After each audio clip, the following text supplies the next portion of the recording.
प्यारे बच्चों, आज मैं आप लोगों को आईसीएसई बोर्ड का पाठ बड़े घर की बेटी, जिनके राइटर मुंशी प्रेमचंद जी हैं, इसका मैं फुल एक्सप्लेनेशन करने जा रही हूँ। तो पाठ शुरू करते हैं।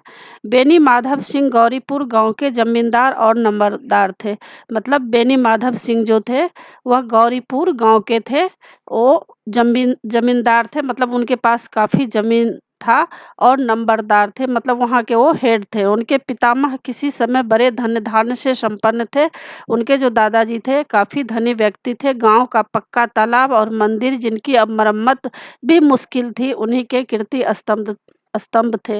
मतलब उनके जो दादाजी थे उन्होंने क्या बनाया था, तालाब और मंदिर बनाए थे। लेकिन अभी जो है लोगों के पास इतने पैसे भी नहीं है जो वहाँ मरम्मत कर सके। मतलब बेनी माधव के पास अब उतने पैसे नहीं हैं जो मंदिर, टूटे फूटे मंदिर का मरम्मत भी कर सकेंगे। कहते हैं इस दरवाजे पर हाथी झूमता था। अब उनकी जगह एक बूढ़ी भैंस थी, जिसके शरीर में अस्थि पंजर के सिवा और कुछ शेष न रहा था। मतलब बेनी माधव सिंह जो हैं उनके पास पहले हाथी रहा करता था, लेकिन अभी जो है उसकी जगह एक बूढ़ी भैंस थी, पर दूध शायद बहुत देती थी, क्योंकि एक न एक आदमी हांडी लिए उनके सिर पर सवार ही रहता था। बेनी माधव सिंह अपनी आधी से अधिक संपत्ति वकीलों को भेंट कर चुके थे। मतलब उनको कोई केस मुकदमा हो गया होगा, जिसके कारण वकीलों को उन्हें पैसे देना पड़ता था। उनकी वर्तमान आय 1000 रुपये वार्षिक से अधिक न थी। ठाकुर साहब के 2 बेटे थे।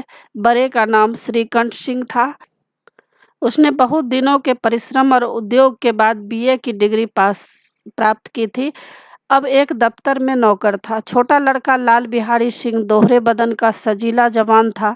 भरा हुआ मुखरा, चौड़ी छाती, भैंस का 2 सेर दूध वह सवेरे उठकर पी जाता था। मतलब बेनी माधव सिंह के 2 लड़के थे।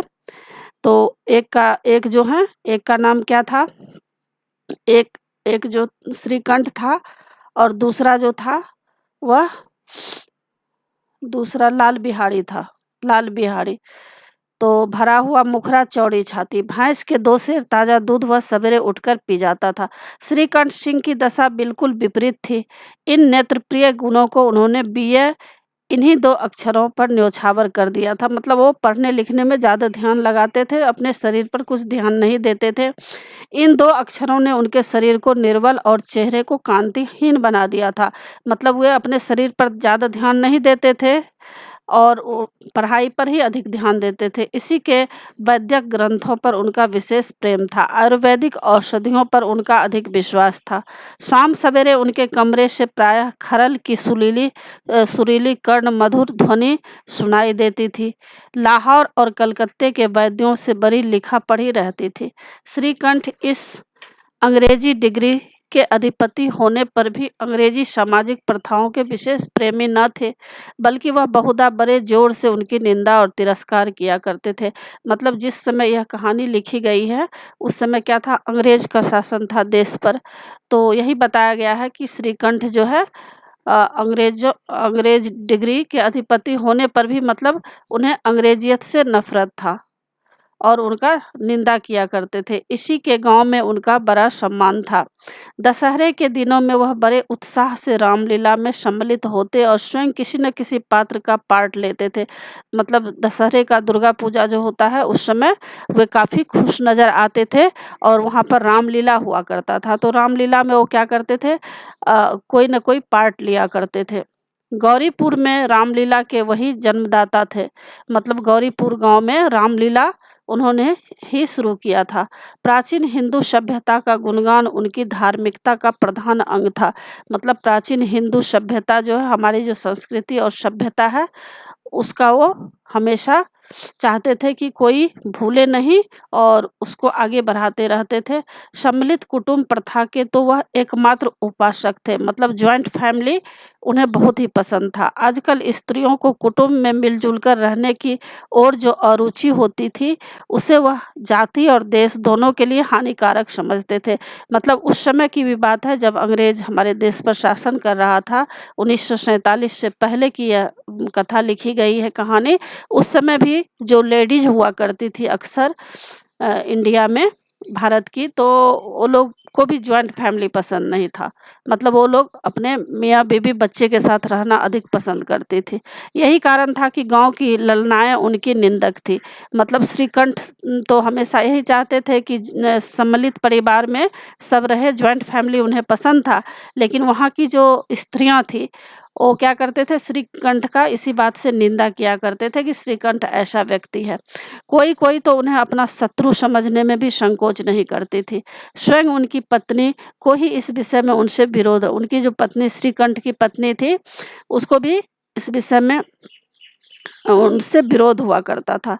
यह इसलिए नहीं कि उसे अपने सास ससुर देवर या जेठ आदि से घृणा थी, बल्कि उनका विचार था कि यदि बहुत कुछ सहने और तरह सहने और तरह देने पर भी परिवार के साथ निर्वाह न हो सके, तो आए दिन की कलह से जीवन को नष्ट करने की अपेक्षा यही उत्तम है कि अपनी खिचड़ी अलग पकाई जाए। तो मतलब उनका कहना यह था कि आए दिन अगर घर में लड़ाई झगड़ा हो तो उससे अच्छा है कि जॉइंट फैमिली से जो है अकेला अपने एकल परिवार अच्छा वो लोग मानते थे।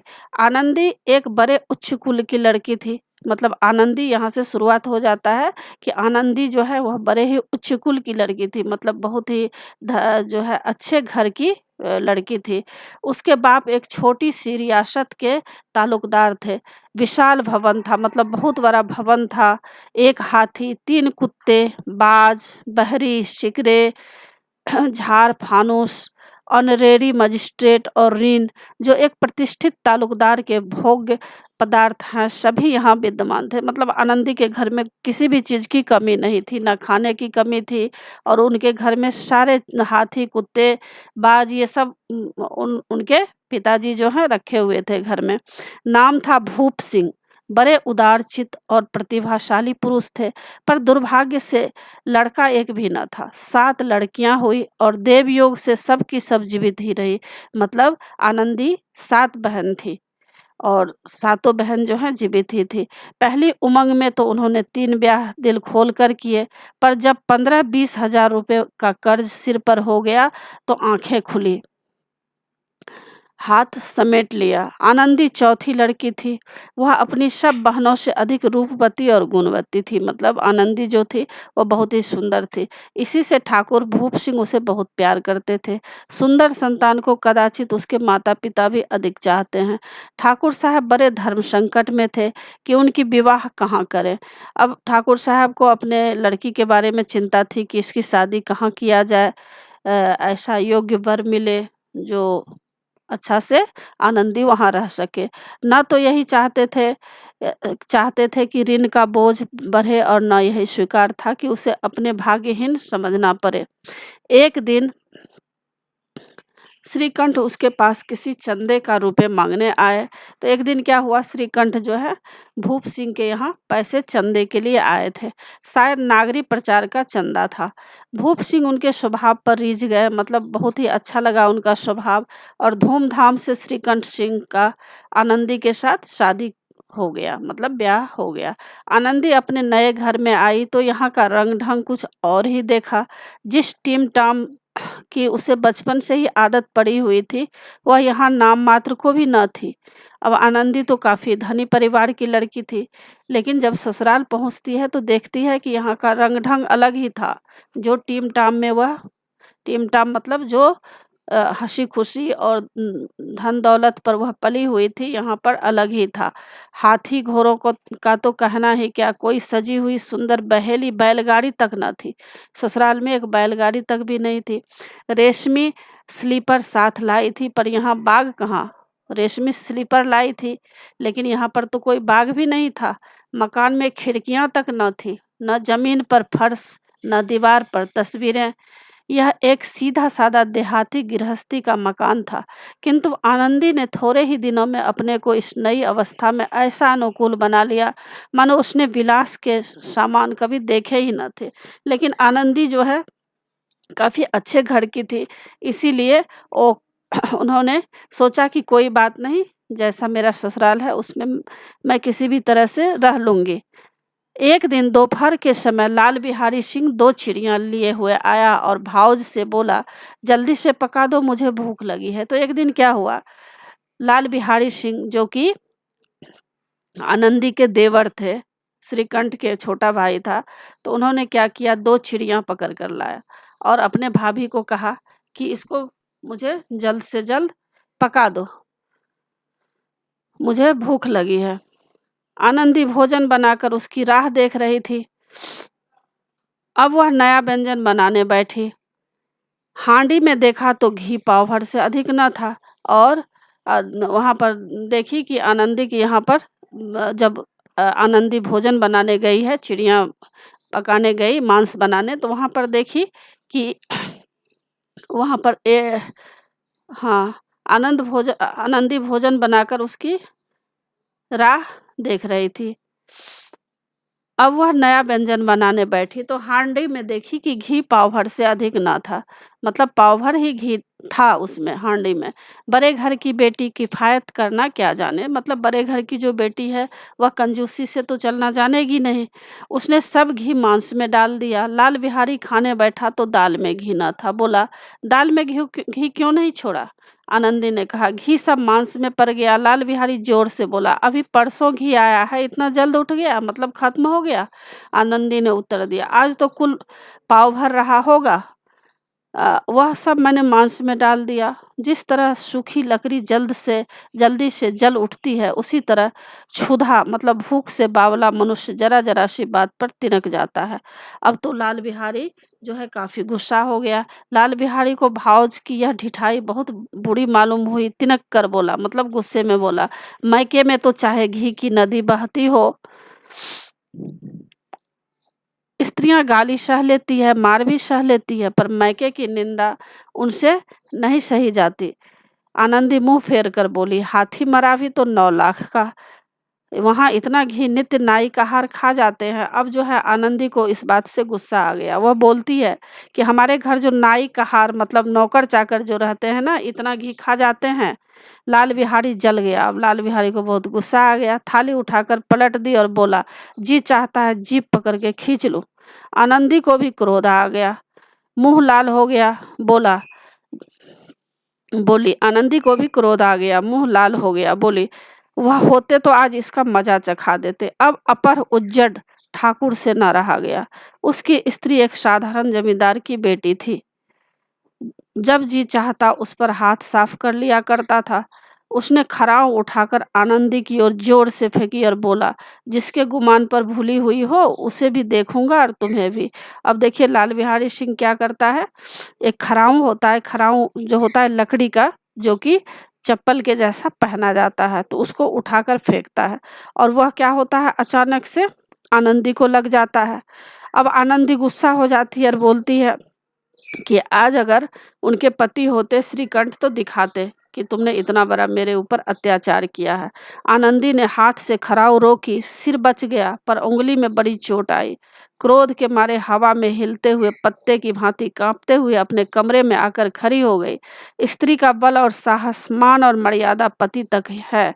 उसे अपने पति के ही बल और पुरुषत्व का घमंड होता है। आनंदी खून का घूंट पीकर रह गई। अब आनंदी के पति तो थे नहीं वहां पर, श्रीकंठ शनिवार को घर आया करते थे। बृहस्पतिवार को यह घटना हुई थी। 2 दिन तक आनंदी कोप भवन में पड़ी रही। तो कोप भवन क्या होता है बच्चों?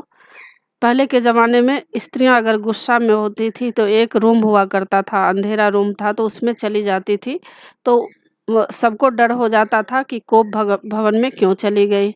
जैसा कि आप रामायण में सुने होंगे कि किस तरह से जो है कोप भवन में वो चली गई थी। ना कुछ खाया न पिया, उसकी बाट देखती रही। अंत में शनिवार को वह नियमानुकूल संध्या समय घर आए और बाहर बैठकर कुछ इधर उधर की बातें, कुछ देश काल संबंधी समाचार तथा कुछ नए मुकदमों आदि की चर्चा करने लगे। तो जब श्रीकंठ आए तो क्या हुआ, उनसे बहुत लोग मिलने आते थे। तो श्रीकंठ को कुछ घर के बारे में मालूम नहीं था। तो वहाँ पर पहले क्या हुआ करता था, एक दरवाज़ा हुआ करता था जिसमें बहुत सारे जो वहाँ जान पहचान के गांव के व्यक्ति होते हैं वो बैठते थे। तो श्रीकंठ इस तरह से देश के बारे में बहुत सारी बातें होने लगा। यह वार्तालाप 10 बजे रात तक होता रहा। गांव के भद्र पुरुषों को इन बातों में ऐसा आनंद मिलता कि खाने पीने की भी सुधि नहीं रहती थी। तो श्रीकंठ जब आते थे तो गांव के काफ़ी लोग इकट्ठे हो जाते थे और वहाँ बहुत सारी बातें हुआ करती थी। लोगों को खाने का भी कोई शुद्ध नहीं रहता था। श्रीकंठ को पिंड छुड़ाना मुश्किल हो जाता था, मतलब पिंड छुड़ाना मतलब वहाँ से निकलना मुश्किल हो जाता था। यह 2-3 घंटे आनंदी ने बड़े कष्ट से काटे। किसी तरह भोजन का समय आया, पंचायत उठी, एकांत हुआ। तो लाल बिहारी ने कहा, भैया आप जरा भाभी को समझा दीजिएगा कि मुंह संभाल कर बातचीत किया करें, नहीं तो एक दिन अनर्थ हो जाएगा। अब क्या हुआ, जो लाल बिहारी है अपने भैया श्रीकंठ से बोल रहा है कि आप जो है भाभी को समझा दीजिए कि वह मुंह संभाल कर बात किया करे, नहीं तो एक दिन कुछ हो सकता है। बेनी माधव सिंह ने बेटे की ओर से साक्षी दी। हाँ, बहू बेटियों का यह स्वभाव अच्छा नहीं कि मर्दों के मुंह लगे। अब बेनी माधव सिंह जो है श्रीकंठ के पिताजी, वो भी बोलने लगे कि औरत जो होती है उनको इस तरह से मर्दों के बीच में नहीं बोलना चाहिए। लाल बिहारी, वह बड़े घर की बेटी है तो हम भी कोई कुर्मी कहार नहीं है।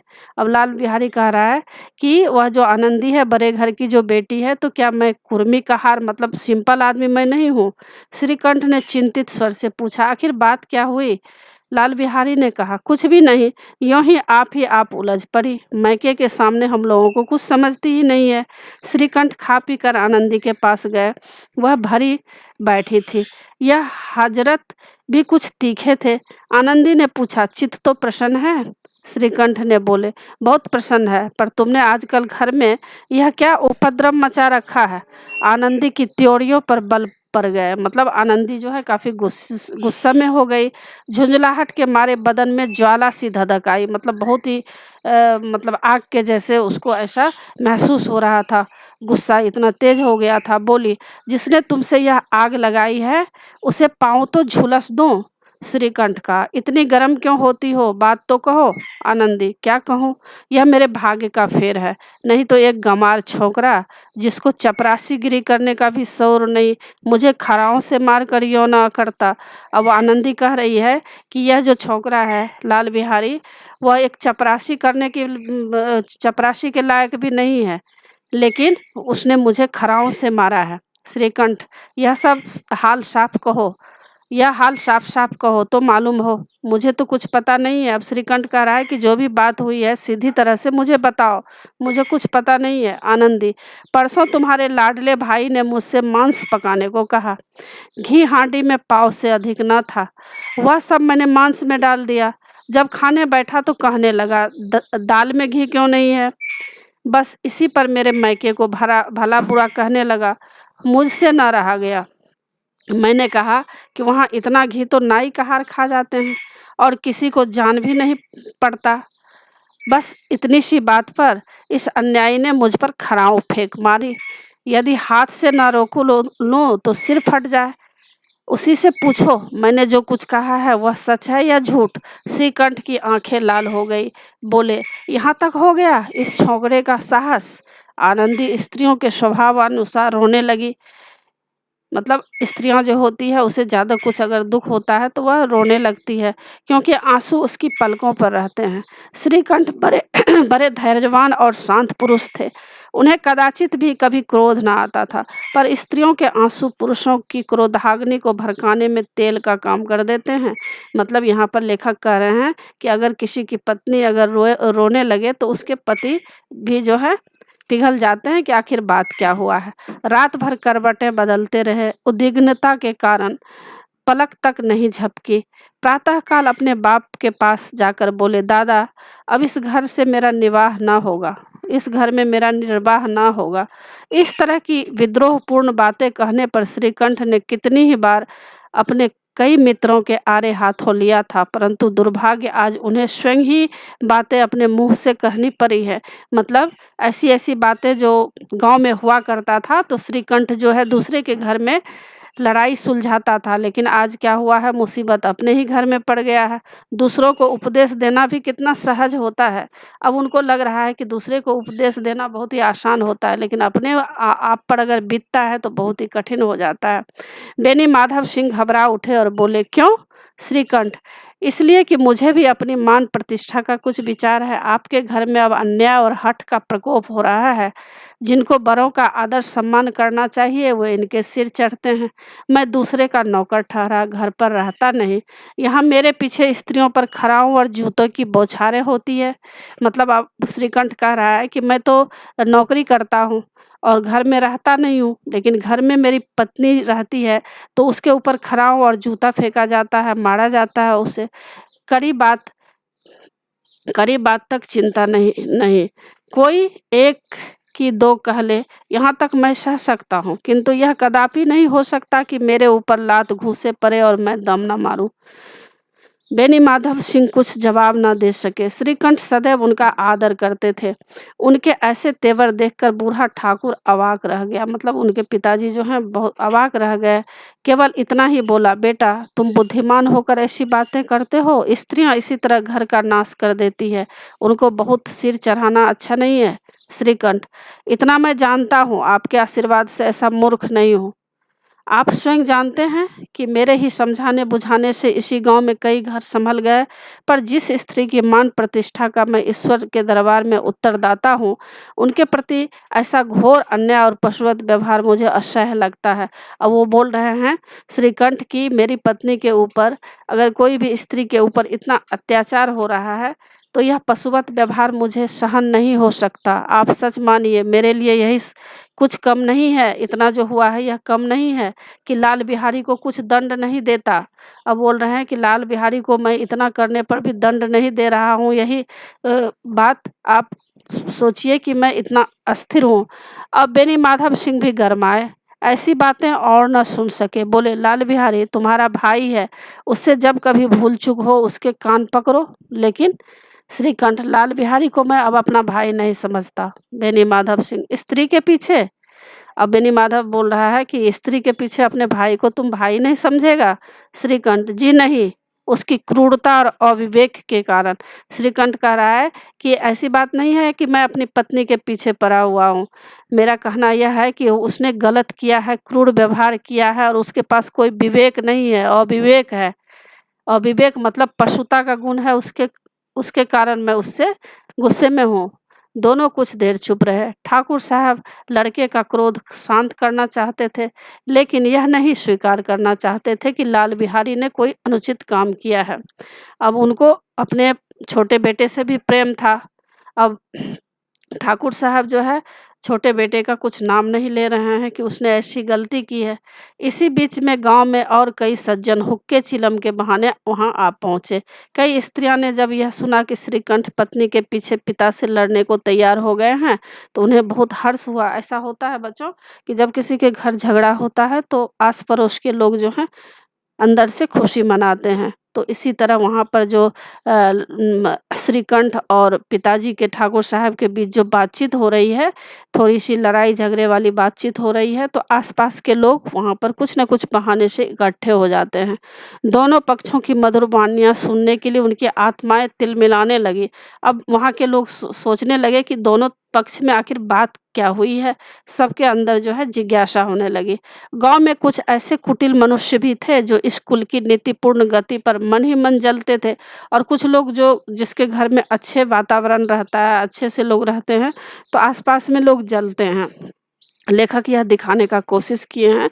तो उसी तरह लाल बिहारी और ठाकुर साहब श्रीकंठ से भी लोग बहुत जला करते थे। वे कहा करते थे, श्रीकंठ अपने बाप से दबता है, इसलिए वह दब्बू है। उसने विद्या पढ़ी इसलिए वह किताबों का कीड़ा है। बेनी माधव सिंह उसकी सलाह के बिना कोई काम नहीं करते, यह उसकी मूर्खता है। इन महानुभावों की शुभकामनाएं आज पूरी होती दिखाई दी। मतलब सारे लोग कुछ ना कुछ बोल रहे हैं। कोई हुक्का पीने के बहाने, कोई लगान की रसीद दिखाने आकर बैठ गया। बेनी माधव सिंह पुराने आदमी थे। अब बेनी माधव सिंह जो है पुराने आदमी थे, इन भावों को तार गए। मतलब समझ गए कि ये लोग हमारे घर पर क्यों आए हैं, कोई ना कोई बहाने से पहुंच गए हैं। इन लोगों को मेरे घर के बारे में जानना है कि आखिर इसके घर में चल क्या रहा है। उन्होंने निश्चय किया, कुछ चाहे कुछ भी क्यों ना हो, इन द्रोहियों को ताली बजाने का अवसर न दूंगा। तुरंत कोमल शब्दों में बोले, बेटा मैं तुमसे बाहर नहीं हूँ, तुम्हारा जो जी चाहो करो। अब तो लड़के से अपराध हो गया। अब जो है बेनी माधव सिंह समझ गए कि इतने लोग जो इकट्ठे हुए हैं, अब मैं किसी को कुछ अंदर की बात बताऊंगा नहीं। अब अपने ही लड़का श्रीकंठ को समझा रहे हैं कि तुम्हारा जो जी चाहता है करो। मेरा लड़का से, छोटा लड़का से तो अपराध हो ही गया है, गलती तो उन्होंने किया ही है। इलाहाबाद का अनुभव रहित झल्लाया हुआ ग्रेजुएट इस बात को समझ न सका। उसे डिबेटिंग क्लब में अपनी बात पर अड़ने की आदत थी। इन हथकंडों की उसे क्या खबर। बाप ने जिस मतलब से बात पलटी थी वह उसकी समझ में न आया। बोला, लाल बिहारी के साथ अब इस घर में नहीं रह सकता। अब लाल बिहारी जो है श्रीकंठ बोल रहा है कि अब मैं लाल बिहारी के साथ इस घर में नहीं रहूँगा। बेनी माधव, बेटा बुद्धिमान लोग मूर्ख की बातों पर ध्यान नहीं देते। वह बेसमझ लड़का है, उससे जो कुछ भूल हुई उसे तुम बड़े होकर क्षमा कर दो। श्रीकंठ, उसकी इस दुष्टता को मैं कदापि नहीं सह सकता। या तो वही घर में रहेगा या मैं। आपको यदि वह अधिक प्यारा है तो मुझे विदा कीजिए, मैं अपना भार आप संभाल लूँगा। यदि मुझे रखना चाहते हैं तो उससे कहिए जहाँ चाहे चला जाए, बस यह मेरा अंतिम निश्चय है। तो श्रीकंठ जो है काफ़ी गुस्से में है और कह रहे हैं कि चाहे तो वह इस घर में रहे या मैं इस घर में रहूँगा। लाल बिहारी सिंह दरवाजे की चौखट पर चुपचाप खड़ा बड़े भाई की बातें सुन रहा था। अब लाल बिहारी जो है चुपचाप अपने बड़े भाई की बात सुन रहा था। वह उनका बहुत आदर करता था। उसे कभी इतना साहस न हुआ था कि श्रीकंठ के सामने चारपाई पर बैठ जाए, हुक्का भी पी ले या पान खा ले। मतलब श्रीकंठ का बहुत ही आदर सम्मान किया करता था लाल बिहारी।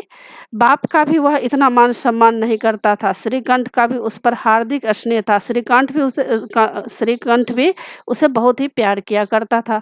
अपने होश में उन्होंने कभी उसे घुड़का तक न था, मतलब कभी डांटा भी न था। जब वह इलाहाबाद से आते तो उसके लिए कोई न कोई वस्तु अवश्य लाता था। तो श्रीकंठ जब इलाहाबाद से आता था जॉब करके तो कुछ न कुछ अपने भाई के लिए लाता था। मुगदर की जोड़ी उन्होंने भी बनवा दी थी।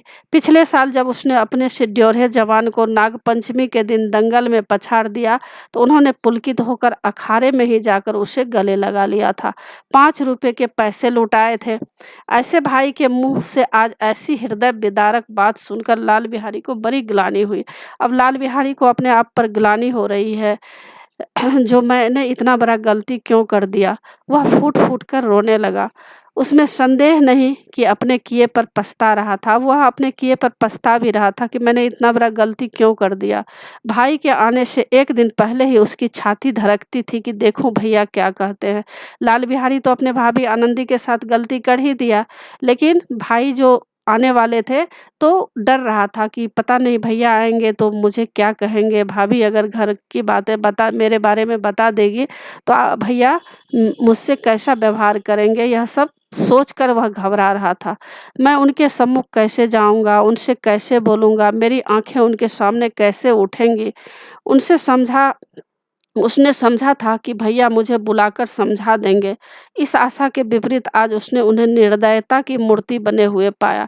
वह सोचता था कि भाई मुझे सब दिन प्यार करता है तो आज भी मुझसे प्यार से ही बात करेगा, लेकिन यह सब उल्टा निकला। वह मूर्ख था, परंतु उसका मन करता था कि भैया मेरे साथ अन्याय कर रहे हैं।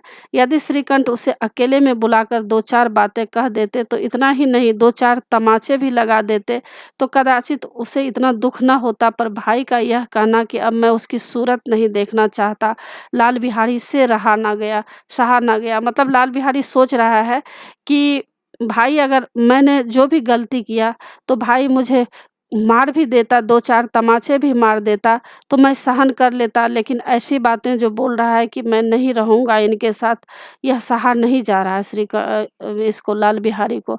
वह रोता हुआ घर आया, कोठरी में जाकर कपड़े पहने, आँखें पोंछी, जिसमें कोई यह ना समझ सके कि रोता था। मतलब कोई भी जेंट्स अगर रोते हैं तो वह दिखाना नहीं चाहता है कि मैं रो रहा हूँ, अंदर ही अंदर रोते हैं। तो यही स्थिति लाल बिहारी की हो गई है। तब आनंदी के द्वार पर जाकर बोला, भाभी, भैया ने निश्चय किया है कि वह मेरे साथ इस घर में नहीं रहेंगे। अब वह मेरा मुँह नहीं देखना चाहते, इसलिए मैं अब जाता हूँ। उन्हें फिर मुँह न दिखाऊँगा। मुझसे जो कुछ अपराध हुआ उसे क्षमा कर देना। यह कहते-कहते लाल बिहारी का गला भर आया, मतलब रोने लगा लाल बिहारी अपनी भाभी को बोलते हुए। अब जिस समय लाल बिहारी सिंह सिर झुकाए आनंदी के द्वार पर खड़ा था, उसी समय श्रीकंठ भी आंखें लाल किए बाहर से आए। भाई को खड़ा देखा तो घृणा से आंखें फेर ली और कतरा कर निकल गए, मानो उसकी परछाई से भी दूर भागते हों। अब जो भाई इतना प्यार किया करता था, आज उसके परछाई से भी उसको घृणा हो रही है कि मेरा भाई इतना गलत क्यों निकल गया। आनंदी ने लाल बिहारी की शिकायत तो की थी, लेकिन अब मन में पछता रही थी। वह स्वभाव से दयावती थी, मतलब आनंदी जो थी दयावती थी, मतलब कोई भी अगर कुछ कष्ट किसी को देखती थी तो उसके अंदर दया आ जाती थी। उसे इसका तनिक भी ध्यान न था कि बात इतनी बढ़ जाएगी। वह मन में अपने पति पर झुंझला रही थी कि यह इतने गर्म क्यों हो जाते हैं। उस पर यह भय भी लगा हुआ था कि कहीं मुझसे इलाहाबाद चलने को कहे तो कैसे क्या करूँगी। इस बीच में जब उसने लाल बिहारी को दरवाजे पर खड़े यह कहते सुना कि अब मैं जाता हूँ, मुझसे जो कुछ अपराध हुआ क्षमा करना, तो उसका रहा सहा क्रोध भी पानी हो गया। मतलब क्रोध पानी हो जाना मतलब पिघल गई वो, और वो रोने लगी। मन का मैल धोने के लिए नयन जल से उपयुक्त कोई और वस्तु नहीं होता है। अब यहाँ पर लेखक कह रहे हैं कि अगर मन में कोई मैल है, अगर मन में कोई कष्ट होता है, अगर रो देता है तो क्या होता है, वह सारा आँख आँख के सहारे निकल जाता है और मन क्या होता है, पवित्र हो जाता है। श्रीकंठ को देखकर आनंदी ने कहा, लाला बाहर खड़े बहुत रो रहे हैं। श्रीकंठ, तो मैं क्या करूं? आनंदी, भीतर बुला लो, मेरी जीभ में आग लगे, मैंने कहाँ से यह झगड़ा उठाया। अब आनंदी कह रही है कि बेकार मैं यह सब आपको बता दी और इतना बड़ा आप बवाल कर दिए। श्रीकंठ, मैं न बुलाऊंगा। आनंदी, पछताओगे, उन्हें बहुत ग्लानि हो गई है, ऐसा न कहो, कहीं चल दे। अब आनंदी कह रही है कि तुम पछताओगे अगर उसको नहीं, तुम इस यह सब स्थिति अगर नहीं संभाल लोगे। श्रीकंठ ना उठे। इतने में लाल बिहारी ने फिर कहा, भाभी, भैया से मेरा प्रणाम कह दो, वह मेरा मुंह नहीं देखना चाहते, इसलिए मैं भी अपना मुंह उन्हें न दिखाऊंगा। लाल बिहारी इतना कहकर लौट पड़ा और शीघ्रता से दरवाजे की ओर बढ़ा। अंत में आनंदी कमरे से निकली और उसका हाथ पकड़ लिया। लाल बिहारी ने पीछे फिरकर देखा और आंखों में आंसू भरे बोला, मुझे जाने दो। अब क्या आनंदी क्या करती है, रोक लेती है। आनंदी, कहाँ जाते हो? लाल बिहारी, जहाँ कोई मेरा मुंह न देखे। आनंदी, मैं ना जाने दूंगी। लाल बिहारी, मैं तुम लोगों के साथ रहने योग्य नहीं हूँ। आनंदी, तुम्हें मेरी सौगंध, अब एक पग भी आगे ना बढ़ाना। लाल बिहारी, जब तक मुझे यह मालूम ना हो जाए कि भैया का मन मेरी तरफ से साफ हो गया, तब तक मैं इस घर में कदापि न रहूंगा। आनंदी, मैं ईश्वर को साक्षी देकर कहती हूँ कि तुम्हारी ओर से मेरे मन में तनिक भी मैल नहीं है। मतलब आनंदी कह रही है कि जो हो गया, अब मैं उस बात को भूल चुकी हूँ। अब श्रीकंठ का हृदय भी पिघला। उन्होंने बाहर आकर लाल बिहारी को गले लगा लिया। दोनों भाई खूब फूट फूट कर रोए। लाल बिहारी ने सिसकते हुए कहा, भैया, अब कभी मत कहना कि तुम्हारा मुंह न देखूंगा। इसके सिवा आप जो दंड देंगे मैं हर्ष स्वीकार करूंगा। अब लाल बिहारी श्रीकंठ को कह रहे हैं कि भैया, आप ऐसी बातें कभी मत बोलना कि मैं तुम्हारा मुंह नहीं देखूंगा। चाहे आप कितना भी मुझे दंड दे देंगे, उस दंड को मैं सहन कर लूँगा। श्रीकंठ ने काँपते हुए कहा, लल्लू, इन बातों को बिल्कुल भूल जाओ। ईश्वर चाहेगा तो फिर ऐसा अवसर ना आवेगा। बेनी माधव सिंह बाहर से आ रहे थे। दोनों भाइयों को गले मिलते देखकर आनंद से पुलकित हो गए। मतलब उनके पिताजी जो हैं काफ़ी खुश हो गए दोनों भाई को इस तरह प्रेम में रहते हुए।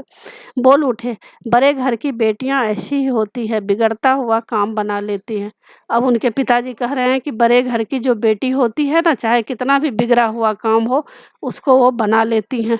गाँव में जिसने यह वृत्तांत सुना, मतलब यह कहानी जिसने सुना, उसी ने इन शब्दों में आनंदी की उदारता को सराहा। मतलब सारे लोग जो हैं आनंदी की उदारता का प्रशंसा किया। बड़े घर की बेटियां ऐसी ही होती है।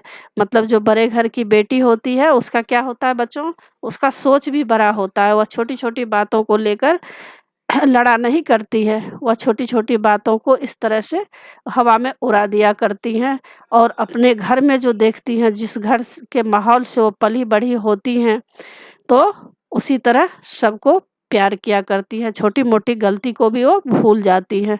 तो इस पाठ में यही दिखाया गया है बच्चों कि जो बड़े घर की बेटी होती है वह क्या होती है, बड़े सोच वाली होती है। और छोटे घर की जो बेटी होती है वह छोटे सोच वाली होती है। छोटी छोटी बातों पर लड़ाई झगड़ा करने लगती है। छोटी छोटी बातों पर क्या होता है, घर में बिगाड़ कर देती हैं, आपस में लड़ाइयाँ करती हैं। लेकिन बड़े घर की बेटियां जो होती है बड़े सोच वाली होती है। तो इस कहानी का यही आशय है। तो आशा है बच्चों आप लोगों को सारा पाठ अच्छी तरह समझ में आ गया होगा और एग्ज़ाम के लिए तैयार कर लीजिएगा। और बच्चों आप मेरे चैनल देवजी नागरी को ज़रूर सब्सक्राइब कीजिएगा, और सब्सक्राइब के बगल में बेल आइकन बटन है उसे क्लिक कीजिएगा, ताकि जो भी मैं वीडियो बनाती हूँ उसका नोटिफिकेशन आपको सबसे पहले मिलेगा। धन्यवाद।